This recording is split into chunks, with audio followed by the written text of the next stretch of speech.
फिर से कुछ नई बातें, नए कॉन्सेप्ट और नई लर्निंग के साथ एक बार फिर से हाजिर हूं लेकर के एक और नई ऑडियो बुक समरी, जिसे कि गीगल ग्रेट आइडियाज ग्रेट लाइफ ने बनाया है। और यहाँ पर आप समरीज को पढ़ सकते हैं, सुन सकते हैं, सबके साथ शेयर भी कर सकते हैं।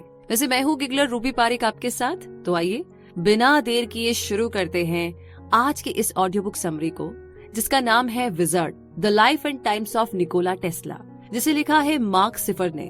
तो इस किताब की अगर हम बात करें तो आप निकोला टेस्ला के बारे में क्या जानते हो? कहीं आप भी तो उसे एक क्रेजी जीनियस नहीं समझते, जिसे कबूतरों से बड़ा प्यार था और वो एलियन से कम्युनिकेट करता था। एक ऐसा पागल साइंटिस्ट जिसने डेथ रेस क्रिएट की थी, लेकिन गरीबी और भुखमरी ने उसकी जान ले ली थी। तो सबसे पहले बात करते हैं टेस्ला वर्ड की, जिसका मतलब होता है इलेक्ट्रिसिटी।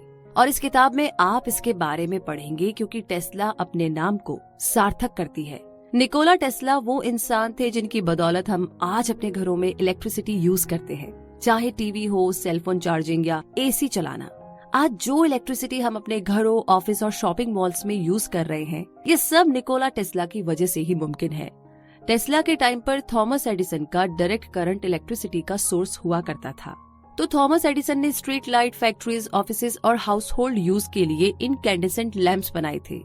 लेकिन ये लैंप्स ना आए दिन शॉर्ट सर्किट की वजह से फ्यूज हो जाया करते थे और इनसे शॉर्ट डिस्टेंस तक की लाइट ही हुआ करती थी। इसके अलावा इसमें एक कम्यूटेटर और नजदीकी पावर स्टेशन की जरूरत भी पड़ती थी। तो ऑल्टरनेटिंग करंट या एसी टेस्ला का मोस्ट सक्सेसफुल इन्वेंशन है। वो पहला इंसान था जिसने वाइबल एसी सिस्टम क्रिएट किया। उसके रोटेटिंग मैग्नेट मैकेनिज्म से एसी का स्मूथ और कंटिन्यूअस फ्लो पॉसिबल हो पाया था। उसने ही सबसे पहले इलेक्ट्रिक पोस्ट का इस्तेमाल प्रपोज किया था, जिसे कई मील दूर एक सिंगल डिस्ट्रीब्यूशन सेंटर से भी पावर दी जा सकती थी। वैसे एसी के अलावा टेस्ला ने कई और भी अमेजिंग इन्वेंशंस क्रिएट किए। तो कुल मिलाकर के उसके खाते में 300 पेटेंट्स आते हैं। लेकिन इतना सब उसने किया कैसे? उसके मोटिवेशन का सोर्स क्या था? और तो और टेस्ला के जीनियस ब्रेन का सीक्रेट आखिर क्या था? उसकी लाइफ स्टोरी कैसी थी? ये सारे सवाल जो आपके माइंड में आ रहे हैं, उन सभी के जवाब आपको मिलेंगे इस किताब के अंदर। तो चलिए इस जर्नी की शुरुआत करते हैं बचपन से। निकोला टेस्ला स्मिलिजन, क्रोएशिया में एक फार्मर फैमिली में पैदा हुए थे। उनके फादर मिलुतिन एक पेरिस प्रीस्ट थे और उनकी मदर दजोका अपने फैमिली फार्म की देखभाल करती थी। उनके पास कई सारे जानवर और नौकर चाकर थे। निकोलस के दोनों पेरेंट्स अमीर फैमिली से थे। वो अपने 5 भाई बहनों में चौथे नंबर का था। निको से बड़ा एक भाई था डैन और 3 सिस्टर्स थी। दोनों भाई मिलकर के काफी शैतानियां करते थे। दोनों अक्सर अपने विलेज के छोटे से तालाब में स्विमिंग करने जाया करते थे, जहां पर वो फ्रॉग्स पकड़ते और छोटे मोटे इन्वेंशंस करते थे, जैसे वाटर व्हील्स बनाना, बर्ड्स पकड़ने के लिए स्नेयर्स बनाना और फिश हुक बना करके फिश पकड़ना। निकोलस जब छोटे थे तो उन्होंने मकाक नाम की एक बिल्ली पाली थी। वो अपनी बिल्ली के साथ घास पर लोट पोट होते और खूब हंसते थे। निकोलस को मकाक से बहुत प्यार था। वो प्यार से उसकी पीठ को सहलाया करते थे। और एक दिन उन्होंने देखा कि जब वो बिल्ली की पीठ पर हाथ फेर रहे थे तो उनकी हथेली पर कुछ स्पार्क हुआ। उनके फादर ने कहा कि ये इलेक्ट्रिसिटी की वजह से होता है, जैसे कि बिजली चमकती है। तो कुल मिलाकर के निकोलस का बचपना बड़ा खुशहाल बीता था। उन्हें अपने फार्म और वहाँ के जानवरों से बहुत प्यार था। उनके पास भेड़, चिकन्स, गीज जैसे बहुत सारे जानवर थे, जिनके साथ वो अक्सर खेला करते थे। लेकिन निकोलस जब 7 साल के हुए तो उनकी लाइफ में एक बहुत बड़ा ट्विस्ट आया। उनके बड़े भाई डैन की घोड़े की पीठ पे से गिरने की वजह से डेथ हो गई थी और ये फैमिली के लिए एक बहुत बड़ा झटका था। डैन उनका लाडला बेटा था। डैन की मौत का सदमा सबसे ज्यादा उनकी माँ को हुआ था, इसीलिए निकोलस को एक तरीके से इग्नोर कर दिया गया। अपने भाई की मौत का बर्डन उनके साथ जिंदगी भर रहा। कुछ लोगों का ये भी मानना है कि टेस्ला में न्यूरोटिक टेंडेंसी के पीछे कहीं ना कहीं ये वजह भी थी कि उन्हें बचपन में अपनी माँ का प्यार नहीं मिल पाया। निकोलस अपने पेरेंट्स के साथ कभी भी अटैचमेंट फील नहीं कर पाए थे। उन्हें हमेशा ये फील हुआ कि उनके पेरेंट्स उन्हें कम प्यार करते हैं।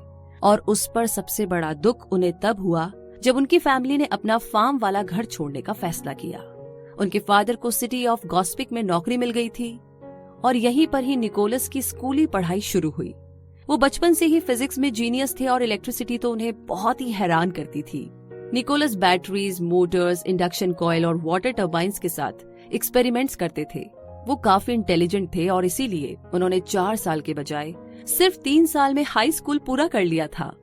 ग्रेजुएशन के बाद निकोलस को कोलेरा हो गया था। तब ये बीमारी गॉस्पिक सिटी में एपिडेमिक की तरफ फैली हुई थी। लोगों को लगता था कि कोलेरा पानी से नहीं बल्कि हवा से फैलता है, इसीलिए सिचुएशन और भी खराब हो चली थी।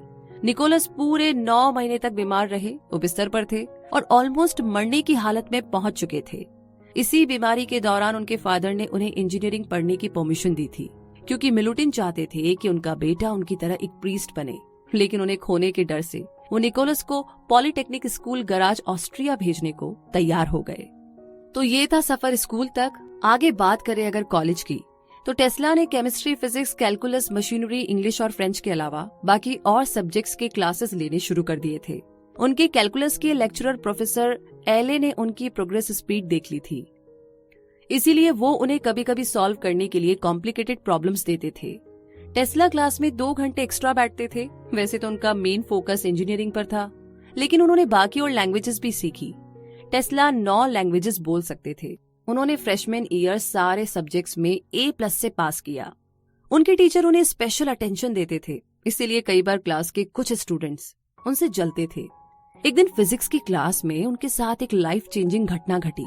एक डायरेक्ट करंट ग्रामे डायनेमो पेरिस से आया। उसने अपने मॉडर्न इक्विपमेंट्स क्लास के सामने प्रेजेंट किए और एक्सप्लेन करना शुरू किया। अपने नेचुरल स्टेट में इलेक्ट्रिसिटी ऑल्टरनेटिंग होती है, जैसे कोई नदी ऊपर से नीचे और फिर से ऊपर की तरफ बहती है। इसीलिए इलेक्ट्रिसिटी का फ्लो हर सेकंड तेजी से डायरेक्शन चेंज करता है, और इसीलिए मशीन में कम्यूटेटर होते हैं। ये स्मॉल वायर्स की सीरीज है जिससे इलेक्ट्रिसिटी सिर्फ एक डायरेक्शन में फ्लो करती है। फिजिक्स के प्रोफेसर प्राउडली अपनी प्रेजेंटेशन दे रहे थे कि तभी टेस्ला ने हाथ उठाया और सवाल पूछा, अगर इलेक्ट्रिसिटी को इसके नेचुरल ऑल्टरनेटिंग फॉर्म में यूज किया जाए तो क्या होगा? क्या होगा अगर हमें पता चले कि हमें कम्यूटेटर की कोई जरूरत ही नहीं है? टेस्ला के इस तरह सवाल पूछने से प्रोफेसर का ईगो हर्ट हो गया था। इसीलिए उन्होंने टेस्ला को गलत साबित करने के लिए मशीन से कम्यूटेटर का प्लग निकाल दिया। मशीन बंद हो गई और उस दिन से टेस्ला एसी बनाने के पीछे पड़ गए। वो दिन रात यही सोचते रहते थे कि मोटर्स को बिना कम्यूटेटर के कैसे चलाया जाए। अपने 3rd ईयर में आते आते टेस्ला बोर हो चुके थे। अब वो क्लासेस अटेंड करने के बजाय लाउंज में दोस्तों के साथ कार्ड्स और चेस खेलते थे। वो बिलियर्ड बड़ा अमेजिंग खेलते थे और अपनी पॉकेट मनी उसी में खर्च कर देते थे। टर्म के एंड में टेस्ला ने फाइनली कॉलेज ड्रॉप कर दिया था। जब उनके फादर की डेथ हुई तो टेस्ला को मजबूरी में नौकरी ढूंढनी पड़ी और उन्हें बुडापेस्ट हंगरी में अमेरिकन टेलीफोन एक्सचेंज में जॉब मिल गई। यहाँ पर टेस्ला ने खंभों पर चढ़कर के लाइंस ठीक करने का काम सीखा, और वो मैकेनिक तो थे ही साथ एक मैथमेटिशियंस भी थे।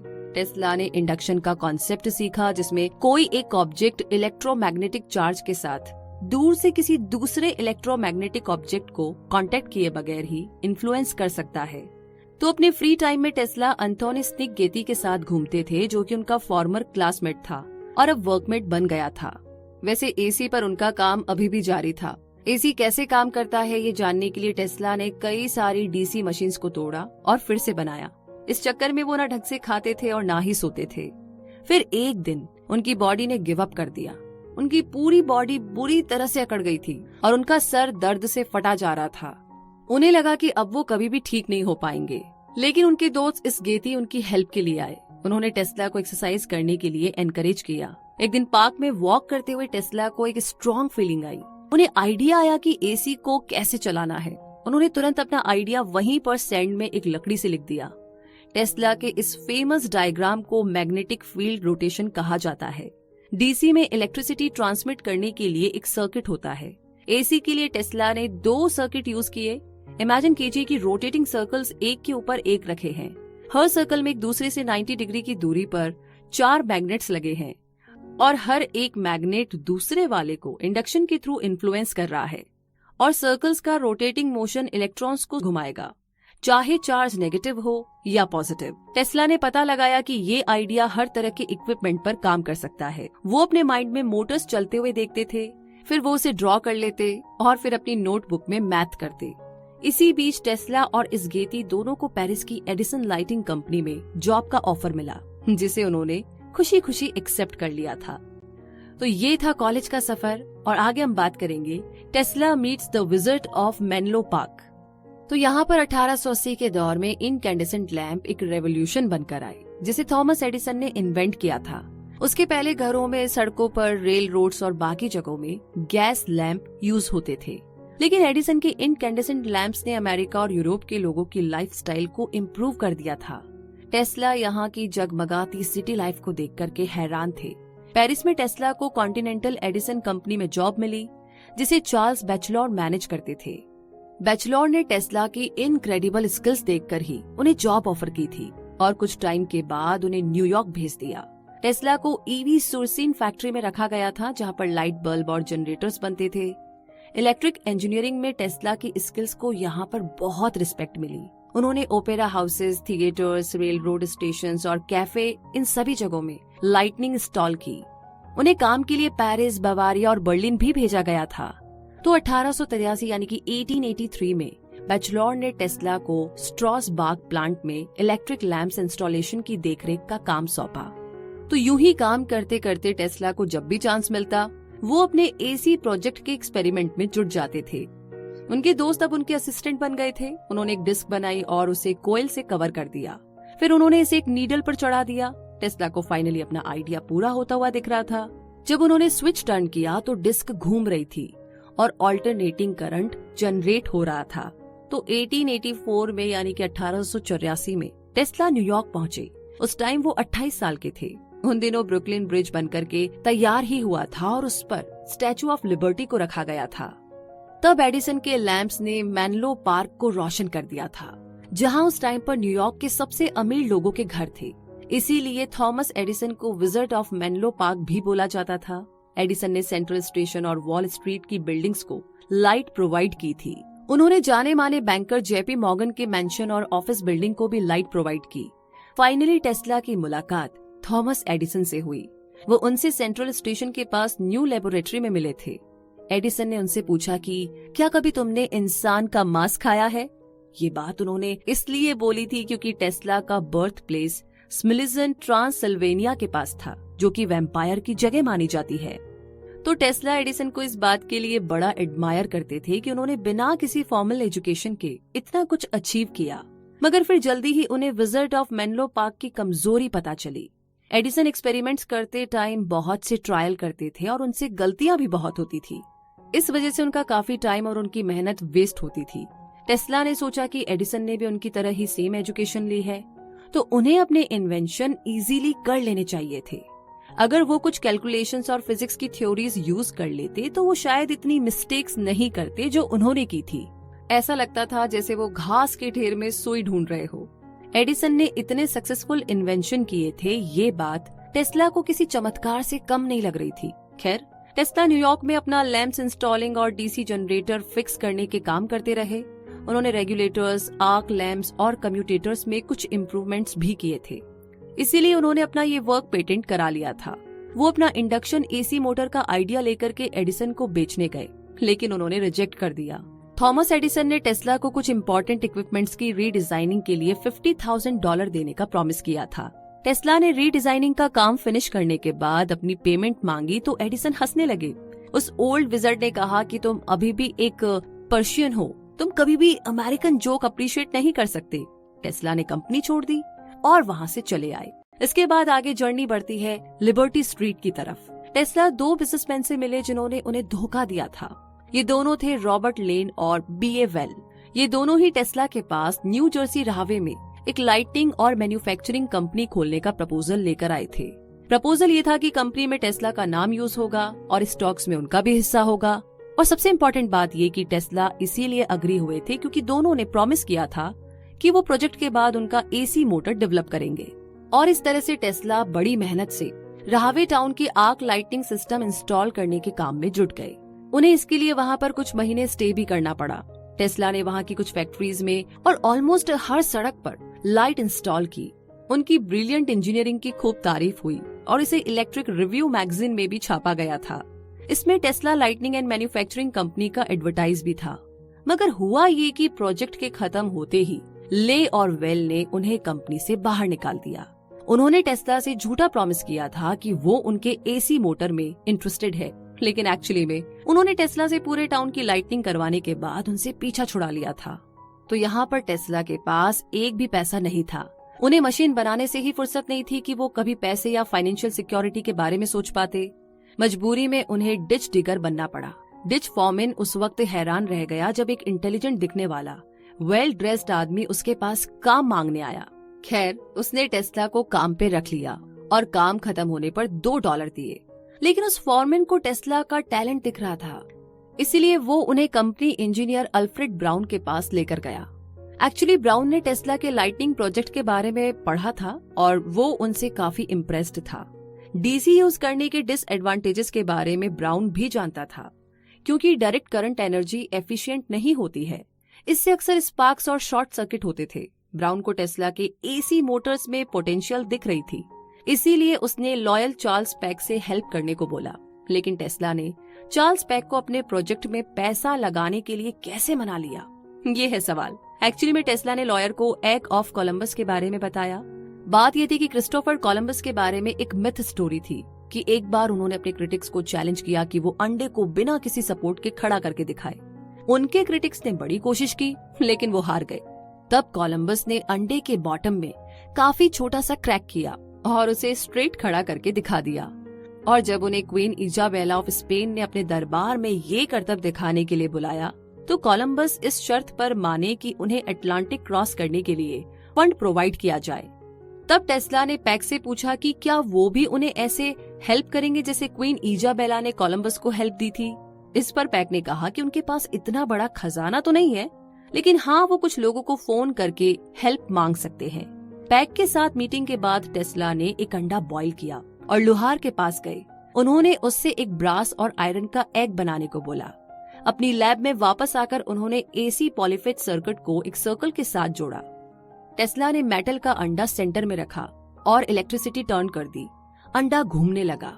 पहले ये घूमता रहा, लेकिन जब रोटेशन ने स्पीड पकड़ी तो अंडा स्ट्रेट खड़ा हो गया। और इस तरह उन्होंने पैक को रोटेटिंग मैग्नेटिक फील्ड का डेमो दिया। और इस आइडिया के साथ टेस्ला, ब्राउन और पैक ने मिलकर के टेस्ला इलेक्ट्रिक कंपनी खोली। उन्होंने 89 लिबर्टी स्ट्रीट में अपनी लेबोरेटरी सेटअप की। टेस्ला ने अपने पेटेंट्स ब्राउन और पैक के साथ बराबर शेयर किए, जो उन्होंने अपने AC dynamo Motors, commutators, power transmissions और कई और इन्वेंशंस के लिए किए थे। तब टेस्ला अपने करियर के पीक पर थे। 15 सालों तक वो लगातार कई अमेजिंग चीजें बनाते रहे और कई पेटेंट्स अपने नाम किए। वो दिन रात काम में डूबे रहते थे। उन्होंने AC system single phase, 2 phase और 3 फेज में कंप्लीट किया। उन्होंने 4 फेज और 6 फेज करंट पर भी एक्सपेरिमेंट किया। फिर उनके लॉन्ग टाइम फ्रेंड इस्गेती उनसे मिलने न्यूयॉर्क आए तो उनके असिस्टेंट बन गए। टेस्ला एक डिजाइनर थे, ब्राउन टेक्निकल एक्सपर्ट और इस्गेती असिस्टेंट। तो इस तरीके से तीनों ने मिलकर के टेस्ला का first AC induction Motors manufacture बनाया। और इस दौरान पैक फंड जमा करने के लिए बैंकर्स और इन्वेस्टर्स को ढूंढ रहे थे। टीसी मार्टिन, इलेक्ट्रिक रिव्यू के एडिटर ने उनका लैब विजिट किया। टेस्ला के वर्क स्किल और परफेक्शन लेवल देखकर इस बार भी वो बहुत ही इम्प्रेस थे। मार्टिन ने टेस्ला को American institute of electric engineers यानी AIEEE में लेक्चर देने के लिए कन्विंस कर लिया था। मई 1888 यानी कि 1888 में टेस्ला ने a new alternating current motor पर अपनी स्पीच दी और रातों रात फेमस हो गए। उन्होंने अनाउंस किया कि एसी सिस्टम बिना शॉर्ट सर्किट के काम करता है। इलेक्ट्रिक पोस्ट के इंटरवल को डिटरमाइन करने के लिए मैथमेटिकल इक्वेशन की जा सकती है। उनके एफिशिएंट एसी इंडक्शन मोटर से इलेक्ट्रिसिटी को एक सिंगल डिस्ट्रीब्यूशन सेंटर से कई मील दूर ट्रांसमिट किया जा सकता है। ऐसा पहली बार हो रहा था जब इलेक्ट्रिसिटी को लाइटनिंग के अलावा होम अप्लायंसेस और फैक्ट्रीज में मशीन्स के लिए भी यूज किया जा रहा था। टेस्ला के सिस्टम को एक्सपर्ट्स ने भी साबित किया। उनके फेमस लेक्चर से जॉर्ज वेस्टिंगहाउस जैसे बिजनेसमैन मैग्नेट भी इम्प्रेस्ड थे। वेस्टिंगहाउस की पिट्सबर्ग में बहुत बड़ी इलेक्ट्रिक कंपनी थी। वो खुद एक टैलेंटेड इंजीनियर, इन्वेंटर और बिजनेसमैन थे। वेस्टिंगहाउस ने अपनी कंपनी की सेल्स सिर्फ 1 साल के अंदर चौगुनी कर दी थी। वो कुछ टाइम से एसी इंडक्शन मोटर्स ढूंढ रहे थे। उनके पास कुछ प्रोस्पेक्ट्स तो थे, लेकिन वो उतने सेटिस्फाई नहीं हो पा रहे थे। तो वेस्टिंगहाउस ने अपने एक रिप्रेजेंटेटिव को लिबर्टी स्ट्रीट टेस्ला लैब भेजा। उन्होंने कुछ स्पेशलिस्ट से भी कंसल्ट किया। बाद में टेस्ला की परफेक्शन और उनके इंडक्शन मोटर की ग्रेट पोटेंशियल ने उन्हें कन्विंस कर लिया था। लेकिन उन्हें जल्द ही कोई डिसीजन लेना था, इससे पहले कि कोई और इन्वेस्टर टेस्ला के एसी पेटेंट को अपने अंडर लेता। तो आगे बात करें इस जर्नी में इंडक्शन एट पिट्सबर्ग की, तो जुलाई 1808 में टेस्ला फाइनली वेस्टिंग हाउस से मिले। उनके बीच ये एग्रीमेंट हुआ कि टेस्ला को $5,000 कैश, हर 6 महीने तक $20,000 नोट्स और पर वाट $2.50 पेटेंट रॉयल्टी के लिए मिलेंगे। और अगर टेस्ला 1 साल तक वेस्टिंग हाउस को अपने पेटेंट्स देते हैं तो उन्हें $5,000 मिलेंगे। दूसरे साल में उन्हें $10,000 और उसके बाद $15,000 मिलेंगे। टेस्ला ने डिसाइड कर लिया था कि वो कंसल्टेंट के तौर पर पिट्सबर्ग जाएंगे। उन्होंने इसी इंडक्शन मोटर डेवलप करने के लिए वेस्टिंग हाउस के इंजीनियर्स के साथ एक टीम बनाई। इसके लिए टेस्ला ने कोई प्रोफेशनल फीस नहीं ली, बस अपनी रॉयल्टी पे लेते रहे। वो वहीं पिट्सबर्ग के एक होटल में रहने लगे, लेकिन वेस्टिंग हाउस में टेस्ला सिर्फ 1 साल तक ही रहे क्योंकि बिजनेस में काफी कंपटीशन आ चुका था। थॉमस एडिसन अभी भी डीसी यूज कर रहे थे, हालांकि ये एक डिस्टेंस से पावर ट्रांसमिट नहीं कर सकता था और न ही कम्यूटेटर के बगैर चल सकता था। और ऊपर से मार्केट में बने रहने के लिए उन्होंने वेस्टिंग हाउस, टेस्ला और एसी मोटर्स के खिलाफ बैड पब्लिसिटी शुरू कर दी थी। तो एचपी ब्राउन नाम के एक इंजीनियर एडिसन के दोस्त थे। ब्राउन के कई कलीग्स के साथ डीसी प्रोजेक्ट्स में काम करते हुए करंट लगने से डेथ हुई थी, इसीलिए ब्राउन अपने एक्सपेरिमेंट्स में एनिमल्स यूज करना चाहते थे। एडिसन ने अपने मेनलो पार्क में ब्राउन का वेलकम किया। ब्राउन ने इलेक्ट्रिक चेयर्स बनाई और उसे $1,600 पर पीस के हिसाब से बेच दिया। उन्होंने डॉग्स के एक्सपेरिमेंट करते हुए उन्हें खूब टॉर्चर किया था। 300 वोल्ट में डॉग डर के मारे भौंकने लगता था, 700 में डॉग खुद को छुड़ाने के लिए स्ट्रगल करता और 1000 वोल्ट्स में डॉग की बॉडी दर्द से तड़प उठती। ब्राउन फिर एसी में शिफ्ट करते थे और सिर्फ 300 वोल्ट्स में ही बेचारे कुत्ते की डेथ हो जाती थी। विलियम कैम्बलर नाम के एक गैंगस्टर का कैपिटल पनिशमेंट ब्राउन के इलेक्ट्रिक चेयर के लिए एक टेस्ट केस बन गया था, जिसने कुल्हाड़ी से अपनी गर्लफ्रेंड का मर्डर किया था।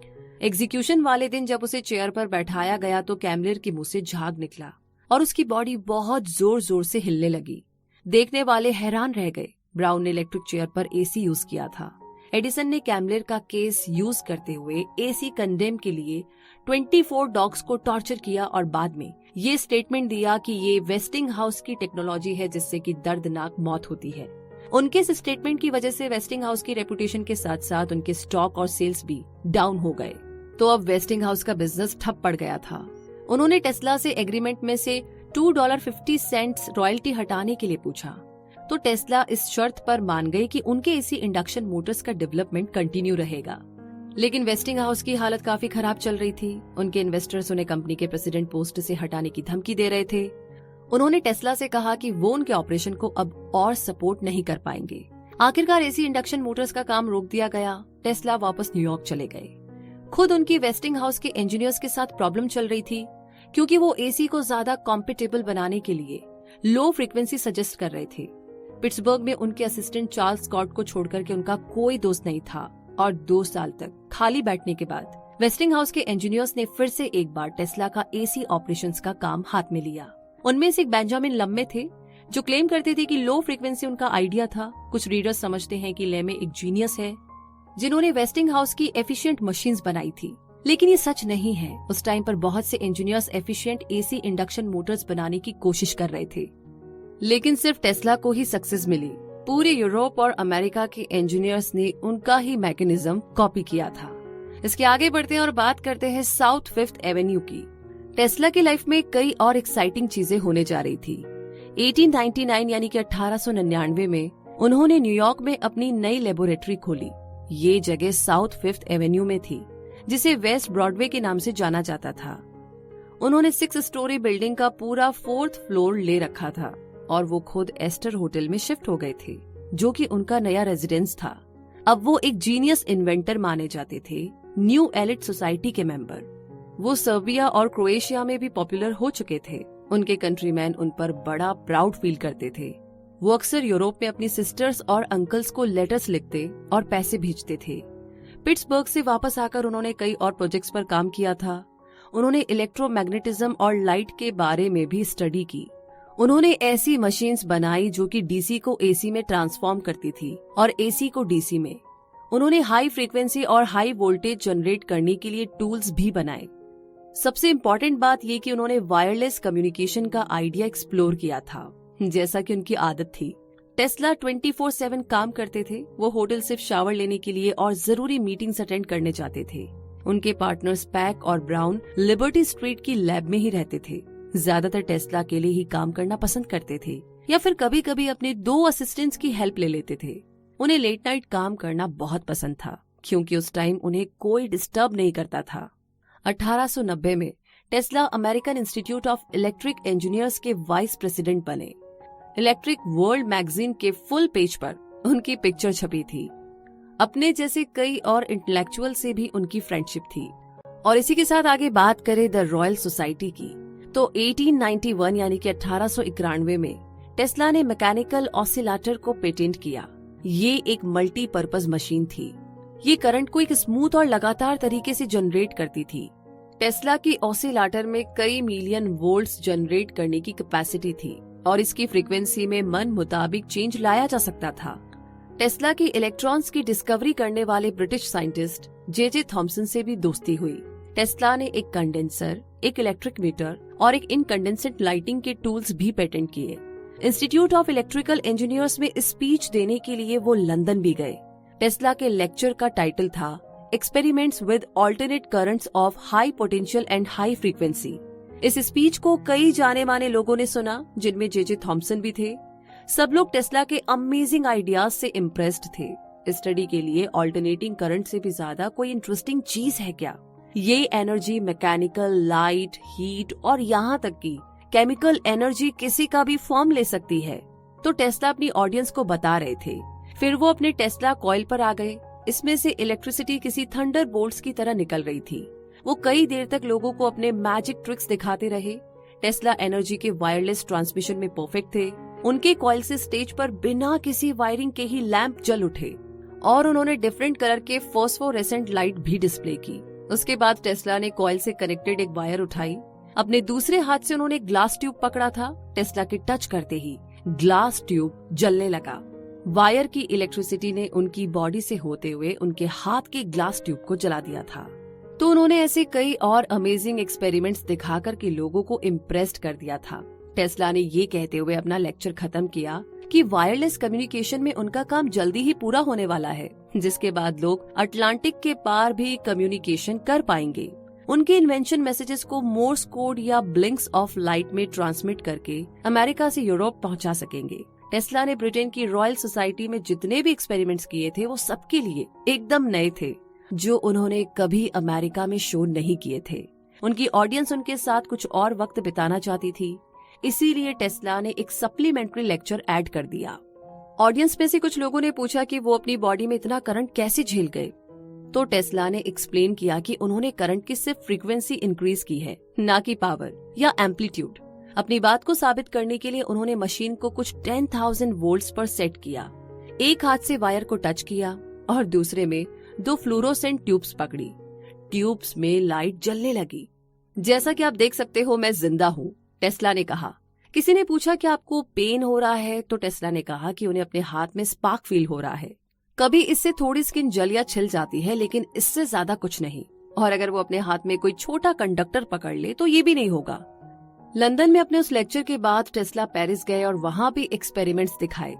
फ्रेंच पेपर्स ने उनकी स्किल्स की खूब तारीफ की थी। वहाँ वो कुछ इम्पोर्टेंट लोगों से भी मिले, जैसे कि Prince Albert of Belgium. Tesla को अपने घर क्रोएशिया भी जाना पड़ा क्योंकि उनकी मदर की डेथ हो गई थी। वो अपनी सिस्टर और अंकल से भी मिलने गए। उन्होंने जाग्रेब यूनिवर्सिटी में एक लेक्चर भी दिया। फिर वो बुडापेस्ट, बेलग्रेड, बर्लिन और बॉन गए। बेलग्रेड सर्बिया में वो यंग किंग अलेक्जेंडर से मिले। टेस्ला को grand officer of the order of Saint Sava के स्पेशल टाइटल से भी नवाजा गया। जर्नी को थोड़ा और आगे बढ़ाते हैं और बात करते हैं फादर ऑफ द वायरलेस। तो यहाँ पर मेडिसन स्क्वायर गार्डन, जो कि उन्हीं दिनों बना था, उसके पास ही एक होटल गैरलाच टेस्ला का नया ठिकाना था। गैरलाच में एक एलिवेटर लगा था। इसमें इलेक्ट्रिक लाइटनिंग लगी थी और ग्रैंड डाइनिंग रूम्स थे। हर रोज टेस्ला होटल से साउथ 5th एवेन्यू की अपनी लेबोरेटरी तक पैदल जाया करते थे। उन्हें royal society of great Britain का एक ऑफिशियल मेंबर बनाया गया था और अब तक वो एक सेलिब्रिटी भी बन चुके थे। वो जहाँ भी जाते लोग उन्हें पहचानते थे। एक दिन ग्रेट जॉर्ज वेस्टिंग हाउस उनसे मिलने आए। वो टेस्ला से एसी सिस्टम के बारे में बात करने आए थे और उन्होंने टेस्ला को कोलंबियन एक्सपोजिशन के बारे में भी बताया। वेस्टिंग हाउस को इस पूरे इवेंट की लाइटनिंग करने की अपॉर्चुनिटी मिली थी। उन्होंने टेस्ला से रिक्वेस्ट की कि वो इस अरेंजमेंट को सेट करने में उनके कंपनी इंजीनियर्स की हेल्प करे। वेस्टिंग हाउस अभी भी एसी सिस्टम को लेकर के डाउट में थे, लेकिन टेस्ला ने उन्हें अश्योर किया कि एसी परफेक्टली और ज्यादा एफिशिएंटली काम करता है, चाहे इसमें ब्रूशेस या कम्यूटेटर्स ना लगे हो तब भी। टेस्ला ने एक बार फिर वेस्टिंगहाउस के इंजीनियर्स स्कॉट, स्टिम्ट और लेमी के साथ मिलकर के टीम बनाई। उन्होंने वेस्टिंगहाउस के लिए न्यू मशीन्स क्रिएट करने में हेल्प की, जिसमें एक लार्ज डायनेमो भी शामिल था। बदले में इंजीनियर्स ने उनके साथ मिलकर के टेस्ला का एग्जिबिट बिल्ड किया, जिसमें वेस्टिंगहाउस का बैनर लगा था। टेस्ला को कंपनी के साथ फिर से काम करके अच्छा लग रहा था। कॉम्पिटिटर्स कंपनी को रॉयल्टी दिए बिना कहीं टेस्ला की टेक्नोलॉजी को यूज ना कर ले, इसीलिए जॉर्ज वेस्टिंगहाउस ने टेस्ला को एसी पॉलीफेज सिस्टम का सोल इन्वेंटर डिक्लेयर कर दिया। उसने अनाउंस किया कि उसकी कंपनी के पास टेस्ला के एसी इन्वेंशंस को रिप्रोड्यूस और सेल करने का एक्सक्लूसिव राइट है। उसने अपना इंटेंशन भी एक्सप्रेस किया कि वो टेस्ला की टेक्नोलॉजी को वाटरफॉल्स की हाइड्रो इलेक्ट्रिक पावर को हार्नेस करने के लिए यूज करना चाहते हैं। वेस्टिंगहाउस ने सारे इलेक्ट्रिक मैगजीन्स में ये बात छपवा दी थी। इनफैक्ट आने वाले टाइम में Niagara Falls hydro electric power का सेंटर बना, और ये सब टेस्ला के इन्वेंशन की वजह से ही पॉसिबल हो पाया था। थॉमस एडिसन ने भी नाइग्रा फॉल्स प्रोजेक्ट के लिए बिड लगाई थी, लेकिन उनकी डीसी से चलने वाली वाटर व्हील्स बिना किसी नजदीकी पावर सोर्स के नहीं चल सकती थी। नाइग्रा फॉल्स पर आज भी टेस्ला का स्टैचू लगा है। और इस बड़े अचीवमेंट के साथ जर्नी में थोड़ा और आगे बढ़ते हैं, बात करते हैं लूज एंड्स। जी हाँ, एक यंग इंजीनियर ने टेस्ला को अटलांटिक के पार वायरलेस कम्युनिकेशन ट्रांसमिट कराने में हरा दिया था। 1899 यानी कि 1899 में इटालियन इन्वेंटर गुग्लिएल्मो मार्कोनी ने लेटर एस को मोर्स कोड में डॉट टू डॉट के रूप में ट्रांसमिट करके दिखाया था, जो लाइट मार्कोनी ने अपने डिवाइस से शो की थी। उसने पूरे अमेरिका और यूरोप को रोशन कर दिया था। टेस्ला वायरलेस कम्युनिकेशन से बुरी तरह ऑब्सेस्ड थे। उन्होंने अपना गोल बना लिया था कि वो न सिर्फ अटलांटिक बल्कि पूरी दुनिया में वायरलेस कम्युनिकेशन लाकर रहेंगे। जाने माने बैंकर जेपी मॉर्गन की मदद से उन्होंने लॉन्ग आइलैंड में वार्डन क्लिफ टावर खड़ा कर दिया था। ये आज के सेलफोन टावर से मिलता जुलता था। टेस्ला ने वार्डन क्लिफ टावर पर अपना सारा पैसा इन्वेस्ट कर दिया था और इस चक्कर में उनकी सारी प्रॉपर्टी और पैसे का लॉस हुआ। मार्कोनी की सक्सेस के साथ टेस्ला ने जेपी मॉर्गन का सपोर्ट भी खो दिया था। टेस्ला अपनी पूरी कोशिश कर रहे थे, लेकिन अभी तक उन्हें सक्सेस नहीं मिल पाई थी। ऐसा कहा जाता है कि टेस्ला को इस वजह से नर्वस ब्रेकडाउन भी हुआ था। तो अपने बुढ़ापे में टेस्ला रोज पार्क में जाकर के कबूतरों को दाना खिलाया करते थे। कई बार तो ये बर्ड्स उनके होटल रूम की विंडो तक आ जाती थी। खासकर वो एक सफेद कबूतर के बड़े दीवाने थे, जिसके पंखों के किनारे ब्लैक कलर के थे। टेस्ला ने लिखा था कि उन्हें वो कबूतर इतना प्यारा लगता था जैसे किसी आदमी को कोई औरत, लेकिन उनकी रियल लाइफ में कभी कोई रोमांटिक स्टोरी नहीं रही। उनके कोई बच्चे भी नहीं थे। टेस्ला कहते थे कि सेक्सुअल डिजायर ना होने की वजह से ही शायद वो अपने काम में फोकस कर पाए। जब वो कबूतर मरा तो मुझे लगा कि मेरी लाइफ से कोई चला गया है, और मुझे पता चल गया था कि मेरी लाइफ का मकसद अब पूरा हो चुका है। और वाकई में कुछ महीनों के बाद ही निकोला टेस्ला की डेथ हो गई। वो 86 साल के थे। एक आदमी को उनकी बॉडी होटल के रूम में मिली। एग्जामिनर ने बताया कि उनकी मौत कोरोनरी थ्रोम्बोसिस की वजह से हुई थी, जो कि हार्ट में ब्लड क्लॉट होता है। इनकी डेथ की खबर सुनकर फर्स्ट लेडी एलेनोर रूजवेल्ट ने लिखा था, प्रेसिडेंट और मैं मिस्टर निकोला टेस्ला की मौत से बड़े दुखी है। उन्होंने साइंस, इंडस्ट्री और इस कंट्री के लिए जो भी कंट्रीब्यूशन दिया है उसे हम कभी भी भुला नहीं सकते। करीब 2000 लोगों ने टेस्ला की फ्यूनरल सर्विस अटेंड की थी। लेकिन ये जर्नी यहीं खत्म नहीं हुई। आगे बात करते हैं द विजर्ड्स लेगेसी। 1956 यानी कि 1956 में टेस्ला की 100 डेथ एनिवर्सरी मनाने के लिए एक सेलिब्रेशन रखा गया था। नोबेल लॉरेट नील्स बोhr की स्पीच इस इवेंट का हाईलाइट थी। बोhr एक डेनिश फिजिसिस्ट थे जिन्होंने क्वांटम मैकेनिक्स को डिस्कवर किया था। यूगोस्लाविया में पोस्टल ऑफिस ने एक कॉमेमोरेटिव टेस्ला स्टाम्प रिलीज किया। इसके अलावा वहां की गवर्नमेंट में टेस्ला की फोटो अपने 100 दिनार के बिल पर भी रखी। वियना और जाग्रेब में टेस्ला का स्टैचू लगाया गया। इलिनॉइस में भी टेस्ला के नाम पर एक स्कूल है। म्यूनिक में मैग्नेटिक इन्फ्लुक्स इंटेंसिटी यूनिट का नाम टेस्ला है, जो कि इंस्टीट्यूट ऑफ इलेक्ट्रिक कमेटी ने अप्रूव किया था। तो 1976 यानी 1976 में नाइग्रा फॉल्स पर टेस्ला स्टैचू लगाया गया, जिसे यूगोस्लाविया ने गिफ्ट किया था। सेम इसी तरह का एक स्टैचू क्रोएशिया में गॉस्पिक के विलेज स्क्वायर पर भी लगाया गया, जहां टेस्ला पैदा हुए थे और उनका बचपन गुजरा था।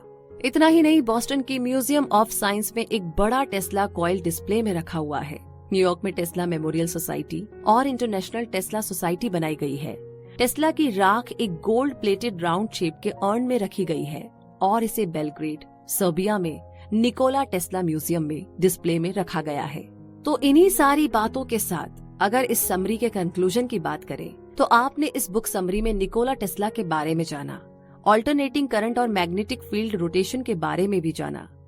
आपने उसमें Thomas Edison, George Westinghouse, direct current और मैकेनिकल ऑसिलेटर्स के बारे में भी जाना। इस किताब में आपको एक्ट ऑफ कोलंबस और वायरलेस कम्युनिकेशन की भी इंफॉर्मेशन दी गई। तो ऐसा क्या था जो टेस्ला एक के बाद एक इलेक्ट्रिकल टूल्स बनाने में रात दिन लगे रहते थे? वो कहते थे कि उनका अल्टीमेट गोल है कि वो ह्यूमंस के लिए फिजिकल लेबर कम करना चाहते हैं ताकि वो ज्यादा फोकस बाकी क्रिएटिव चीजों में लगा सके। वो हम सबको बेसिक टास्क के बोझ से बचाना चाहते थे ताकि हम लोग इंटेलेक्चुअल एक्टिविटीज पाए। आप अपने इलेक्ट्रॉनिक मशीन से क्या करते हैं या आप अपने खाली टाइम में क्या करना पसंद करते हैं? तो अगली बार जब आप वॉशिंग मशीन या एलिवेटर यूज करें तो अपने आप से पूछिए, क्या आप टेस्ला का विजन पूरा कर रहे हैं? क्या आप अपना स्पेयर टाइम और एनर्जी का यूज कुछ क्रिएटिव, कुछ इंटेलेक्चुअल या कुछ मीनिंगफुल बनाने के लिए वाकई कर रहे हैं? निकोला टेस्ला शायद यही उम्मीद करते हुए इस दुनिया से गए होंगे। तो चलिए हम इस ब्रिलियंट इन्वेंटर को शर्मिंदा ना करें, जिन्होंने हमें एफिशिएंट इलेक्ट्रिसिटी प्रोवाइड कराने के लिए अपनी बेसिक नीड्स की भी परवाह नहीं की। उस टैलेंटेड इलेक्ट्रिक इंजीनियर को हम सलाम करते हैं, जिनकी वजह से आज हमारी लाइफ ज्यादा कन्वीनियंट और कंफर्टेबल है। तो चलिए हम खुद से आज ये प्रॉमिस करते हैं कि हम कुछ ऐसा करेंगे जो डिस्ट्रक्टिव नहीं बल्कि क्रिएटिव हो, जो हमें जिंदगी में पीछे नहीं बल्कि आगे ले जाए। हम टेस्ला जैसे ग्रेट लोगों की शुक्रगुजार है, जिनकी वजह से हम अपनी जिंदगी में बेटर और हायर पर्पस को अचीव कर सकते हैं। तो इसी के साथ ये समरी तो यहीं पर खत्म होती है, लेकिन टेस्ला का विजन अभी हमने पूरा नहीं किया है और हम लाइफ में और क्रिएटिव सोचे, जो हम चाहते हैं उसे अचीव करें, क्योंकि हमारे पास वाकई में बहुत सारा टाइम है और शायद हमारी जनरेशन को इतनी सुविधाएं मिल रही है, हम बहुत लकी है। इसका पूरा फायदा उठाना बनता है। इसी के साथ रखिए अपना बहुत सारा ध्यान। और इस समरी से आपको क्या मिला, क्या आपको सीख मिली, क्या आप फॉलो करने वाले हैं, कौन सी बात बहुत अच्छी लगी, दिल को छू गई, सब कुछ आप हमारे साथ शेयर कर सकते हैं कमेंट बॉक्स में लिख करके। और साथ ही साथ आगे किस किताब के बारे में आप जानना चाहते हैं वो भी बता दीजिए। और जो आपका ढेर सारा प्यार है जो आप हमें देते रहते हैं, हमें मिलता रहता है, उसके लिए थैंक यू सो मच दिल से। तो बस यूं ही आप अपना ढेर सारा प्यार हमें गूगल प्ले में रिव्यूज दे करके देते रहिए। आप हमें ईमेल कर सकते हैं, कमेंट्स में लिख सकते हैं, गूगल प्ले में लिख सकते हैं। और पता है अच्छी बात क्या है, आपके जो ये लाइक्स कमेंट्स होते हैं ना, ये हमारा मोटिवेशन होता है, हमें ये मोटिवेट करता है समरीज बनाने के लिए, आपके लिए हर दिन कुछ नया करने के लिए, हर हफ्ते कुछ नया लाने के लिए। तो बस आप अपने प्यार में ना बिल्कुल कमी बेसी ना करें, भर भर के देते रहे। और बाकी हम तो आपके लिए कर ही रहे हैं, फिर भी कोई सजेशन आइडिया हो तो प्लीज लिख करके भेजिए। इसी के साथ मिलेंगे बहुत जल्दी ही, तब तक के लिए जय हिंद।